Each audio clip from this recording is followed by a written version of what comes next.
vendredi, c'était son anniversaire. Je l'imagine dans sa ville. M'imagine-t-elle ici? Nous vivons désormais chacun dans la ville natale de l'autre. Rien n'est coïncidence entre nous. Tout est signe quand tout mot signifie. Tout hasard fait sens. Il suffit de penser l'un à l'autre pour que ça existe. Il suffit de me regarder et j'aperçois le visage de l'écriture. Quand elle se regarde, elle, dans le miroir, c'est aussi moi dont elle devine les traits. Quelle heure est-il ? 22h23. Je ne doute pas que nous nous soyons mutuellement dupés. Parfois à notre insu, d'autres fois consciemment. La destinée de notre rencontre, notre rapport, tout ça était fiction. Est-ce moins vrai, moins palpable, moins déchirant pour autant? Est-ce que ça n'a pas valu le coup de le vivre? Le vivre en ne cessant de l'inventer, lui donner des directions surprenantes.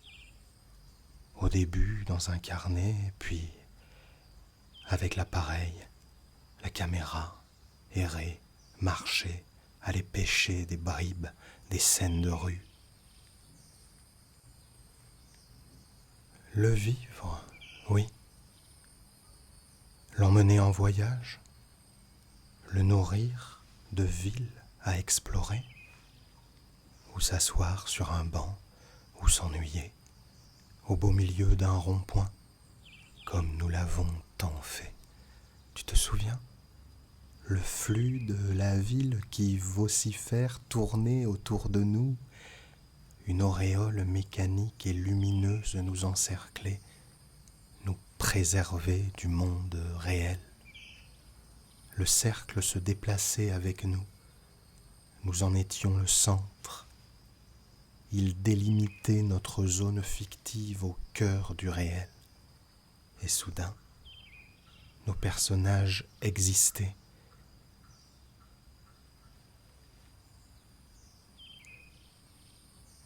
Pour ton anniversaire, nous aurions pu reprendre le bateau taxi qui mène nulle part.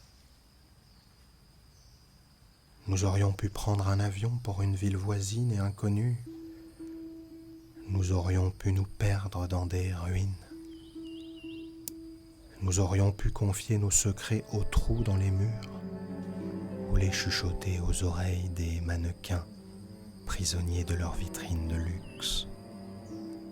Nous aurions pu nous donner rendez-vous dans une food court sans charme, nous serrer l'un contre l'autre dans un cinéma vide au 20e étage d'un énième centre commercial surclimatisé.